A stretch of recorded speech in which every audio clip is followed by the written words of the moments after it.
पोषाहार वितरण में लापरवाही पर निदेशालय सख्त, प्राथमिकी के आदेश। नमस्कार भाई और बहनों, आप देख रहे हैं यूट्यूब चैनल परवरिश विद प्रभा सिंह। भाई और बहनों, ये खबर एटा से आ रही है, जहां पर एटा में अनुपूरक पोषाहार वितरण में गड़बड़ी व चेहरा प्रमाणीकरण प्रक्रिया में लापरवाही पर शासन सख्त हो गया है।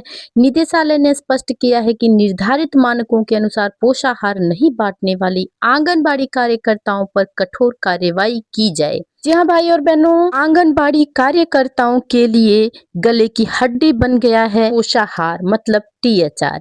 और वो टीएचआर सिर्फ टीएचआर ही नहीं दिक्कत कर रहा है, बल्कि दिक्कत कर रहा है एफआरएस का माध्यम, क्योंकि एफआरएस तो हो ही नहीं पा रहा है पोषण ट्रैकर में। और मेरी समझ में ये नहीं आ रहा है कि हमारे आला अधिकारी जो बैठे हुए हैं निदेशालय से लेकर ऑफिस तक, वो पोषण ट्रैकर में सही से काम करने की प्रक्रिया आखिर क्यों नहीं सिखा रहे हैं हमारी आंगनबाड़ी कार्यकर्ताओं को। क्योंकि पोषण ट्रैकर का रोज रोज अपडेट आता जा रहा है, कुछ न कुछ काम बढ़ता जा रहा है और कुछ न कुछ काम ठीक हो रहे हैं, तो बहुत सारे कामों में दिक्कतें भी आ रही हैं।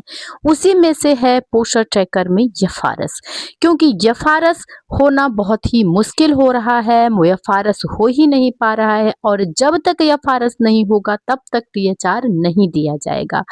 ये सख्त आदेश है निदेशालय का, क्योंकि कहा जा रहा है कि इसमें कोई पारदर्शिता नहीं है। एफआरएस के माध्यम से ही जब राशन दिया जाएगा तभी उसमें पारदर्शिता होगी और तभी सही सही राशन लाभार्थियों तक पहुंच पाएगा। जब आंगनबाड़ी कार्यकर्ता बहनें लाभार्थियों के पीछे मोबाइल लेके दौड़ रही हैं और उनका एफआरएस नहीं हो पा रहा है, डेली ट्रैकिंग में unable to match, unable to face match बार बार लिख करके आ रहा है, ऐसे में बहुत परेशान हो जा रही हैं बहनें, क्योंकि दिन दिन भर घूम रही हैं और गोल गोल घूमते घूमते Poshan tracker unable to face match लिख करके आ जा रहा है, रेड कलर का हो जा रहा है और एफआरएस नहीं हो पा रहा है।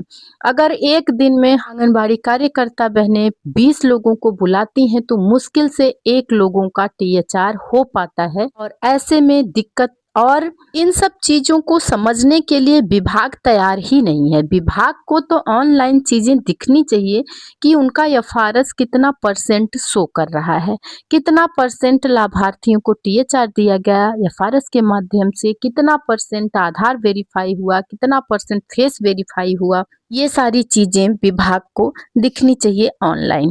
तो ऑनलाइन तो तभी दिखेगा ना कि जब ऑफलाइन आप उस काम को सही से कर पाएंगे। ऐसा तो है नहीं कि आंगनबाड़ी कार्यकर्तियां काम नहीं करना चाह रही हैं, काम तो सभी कर ही रहे हैं, लेकिन जब वो काम करने का माध्यम सही नहीं है, सही से नहीं हो पा रहा है एफआरएस, तो आंगनबाड़ी कार्यकर्ता बहनें क्या कर सकती हैं। इन्हीं सब समस्याओं को नहीं समझ रही है सरकार और बार बार प्राथमिकी के आदेश आ रहे हैं, सेवा समाप्ति के आदेश आ रहे हैं और पोषाहार से राशन वसूली की सूचना मिल रही है। और इसी में निधौली कला में लापरवाही बरतने पर 26 आंगनबाड़ी कार्यकर्ताओं का रोका मानदेय और आंगनबाड़ी कार्यकर्ताओं को लापरवाह घोषित किया जा रहा है। कहा जा रहा है कि वो अपने काम में लापरवाही बरत रही हैं, तो कहीं आंगनबाड़ी बहनों को सेवा समाप्ति का नोटिस जारी किया जा रहा है, तो कहीं उनका मानदेय रोका जा रहा है। और आंगनबाड़ी बहनें मानसिक रूप से हद से ज्यादा परेशान होती जा रही हैं। एक तो फील्ड में काम करते समय पब्लिक कितनी बार आए, बार बार एफआरएस कराने के लिए तो कोई नहीं आएगा, और यही है कि नहीं ही आ रहा है बार बार एफआरएस कराने के लिए।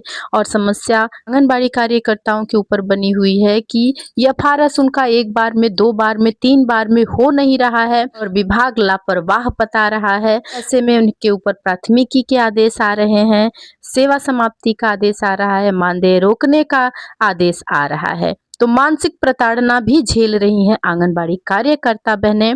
और आगे पढ़ के मैं आप लोगों को सुनाती हूँ कि जिला कार्यक्रम अधिकारी संजय सिंह ने बताया कि निदेशालय से प्राप्त आदेशों के अनुसार जिन कार्यकर्ताओं ने अनुपूरक पोषाहार वितरण में न्यूनतम उपलब्धि पाई है उसे लाभार्थियों तक पोषाहार न पहुंचाने की गंभीर अनियमितता माना जाएगा। मतलब कहा जा रहा है कि अगर आप जितना टीएचआर आपका शो करना चाहिए एफआरएस से नहीं कर रहा है, न्यूनतम उपलब्धि है, तो उसे ये माना जाएगा कि आपने अनियमितता बरती है काम में, आप सही से काम नहीं कर रही हैं। बहनों, ये खबर है उत्तर प्रदेश के एटा जिला की। तो ऐसे में परियोजना अधिकारियों पर प्राथमिकी दर्ज करने के निर्देश जारी कर दिए हैं।